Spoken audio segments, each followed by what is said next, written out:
hace unos días, que fue el día 16, el 16, ¿sí? Ministros y ministras de la Corte tuvieron el primer contacto con el gobierno de la presidenta Claudia Sheinbaum. Fue con la secretaria de Gobernación, Rosa Isela Rodríguez, y con la consejera jurídica de la presidencia, y ahí fueron 3 ministros, la presidenta Norma Piña, creo que son los integrantes del consejo, el equivalente a un consejo de administración, Norma Piña, Javier Lainez y Jorge Mario Pardo Rebolledo. Primero le voy a preguntar, muchas gracias al ministro Lainez por contestarme, porque le quiero preguntar, ¿por qué fueron y de qué hablaron? Buenas tardes. Buenas tardes, Joaquín. Gusto saludarte. De hecho, esta reunión es en seguimiento, o así lo veíamos nosotros, en seguimiento de una primera comunicación, Joaquín, que la presidenta Norma Piña tuvo con la secretaria de Gobernación en diciembre, una vez aprobado el presupuesto de egresos de la Federación.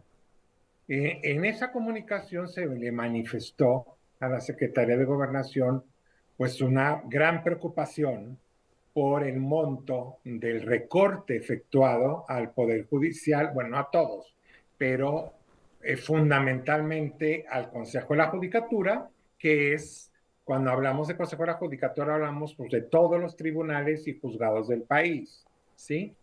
Y también un recorte importante a la Suprema Corte de Justicia de la Nación, y manifestó la inquietud o la preocupación más bien de que este recorte o no solo propiciara toda una serie de cancelación de programas importantes para ambos órganos, pero pues, sobre todo la afectación a la nómina de estos órganos. Entonces, se acordó de que en este año, 2025, habría esta reunión, y por eso se hizo esta reunión para ver este tema de la reducción presupuestaria. Desde luego, a la señora secretaria de Gobernación y a la consejera les interesaba además ver el tema de algunos fideicomisos, y adicionalmente aquí nos plantearon lo de esta decisión del comité de evaluación de la Corte de acatar la suspensión que dio un juez y no seguir con el procedimiento de evaluación de los candidatos del Poder Judicial. Sí. Fueron los temas y esa fue la razón. Bien, la presidenta dijo al día siguiente, 17 de enero, que habían ido a pedir más dinero. Bueno, efectivamente, el planteamiento sí fue la necesidad de una autorización, de una ampliación presupuestaria para que pueda, sobre todo el Consejo de la Judicatura, no afectar derechos de los trabajadores. Con un recorte de la magnitud como la que tuvo el Consejo, no hay manera de no afectar. Ya olvídate la cancelación de cualquier programa de capacitación o de becas o incluso, digo, de mantenimiento de edificios o de seguridad o construcción. Todo eso, pues, lógicamente está totalmente cancelado, tanto en el Consejo como en la Corte.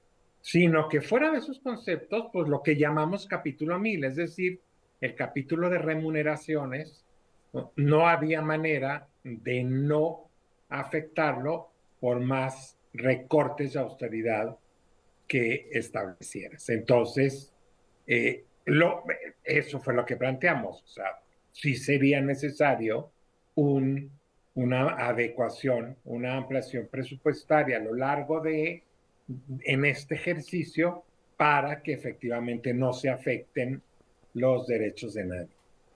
Ahora, la presidenta Sheinbaum dijo ese día 17 que algunos ministros, ¿sí?, están utilizando el espacio que tienen para evitar que se dé la elección al Poder Judicial y que han hecho 3 acciones en contra de la reforma constitucional.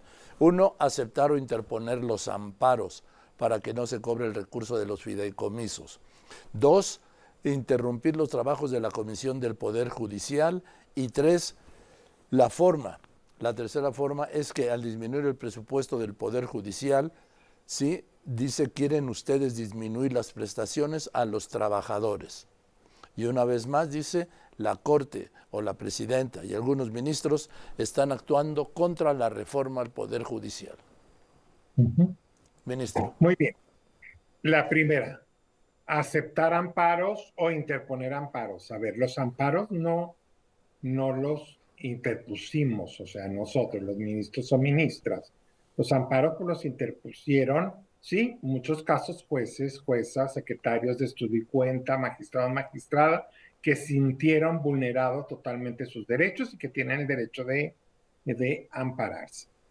Esto es bien importante y qué bueno que me lo preguntas, porque se tiene la impresión que la Suprema Corte, un ministro, una ministra o la ministra presidenta tiene la facultad o el poder de instruir o de revocar una suspensión o de instruir que un amparo vaya en un sentido o en otro. Yo entiendo que las estructuras jerarquizadas de la administración, así son y así deben de ser, sea difícil de entender por qué la Corte no puede decir, no, juez, quita tu suspensión.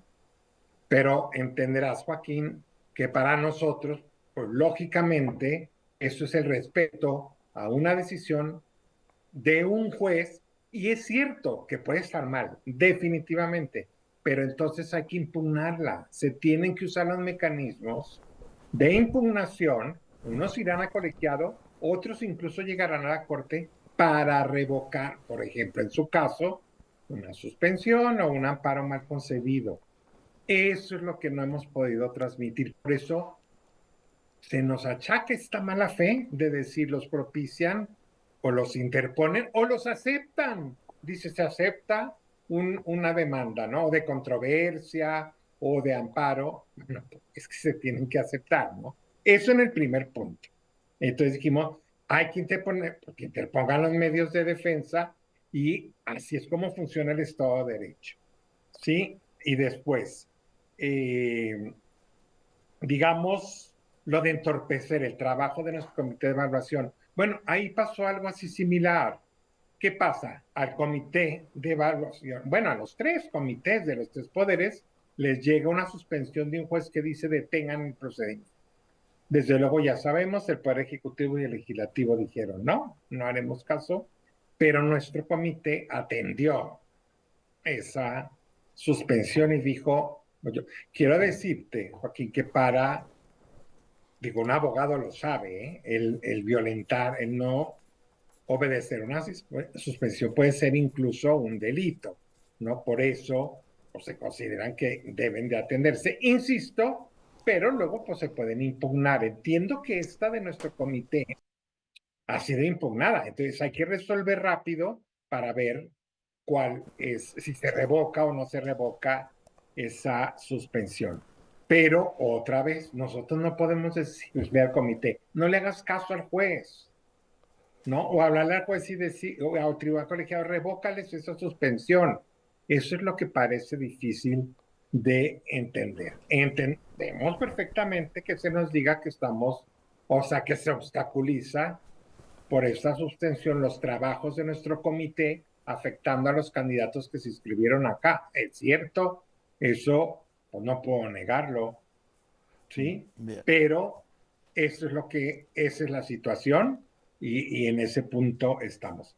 Y por último, disminuir, digamos, los derechos, la protección de los trabajadores, manteniendo nuestros... O las de los ministros, dijo la presidenta.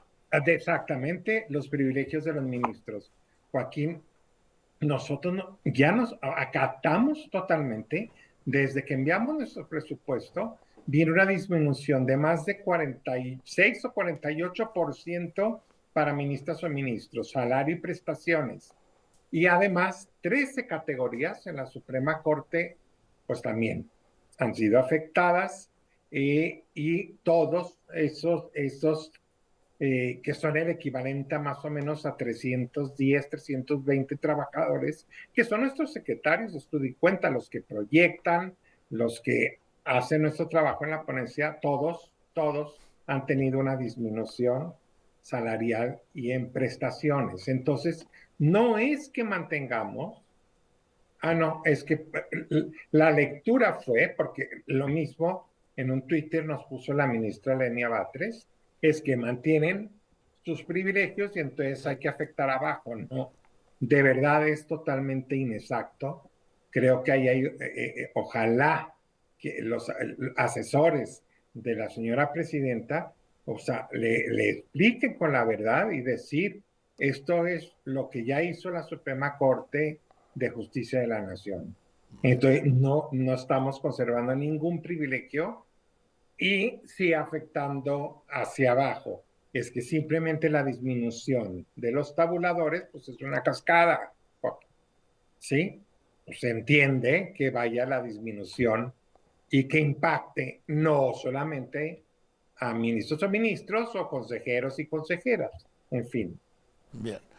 Por último, ministro Lainez, el hecho de que el comité de evaluación por esta acción legal no esté haciendo los, vamos a decir, los exámenes, ¿sí? Exacto.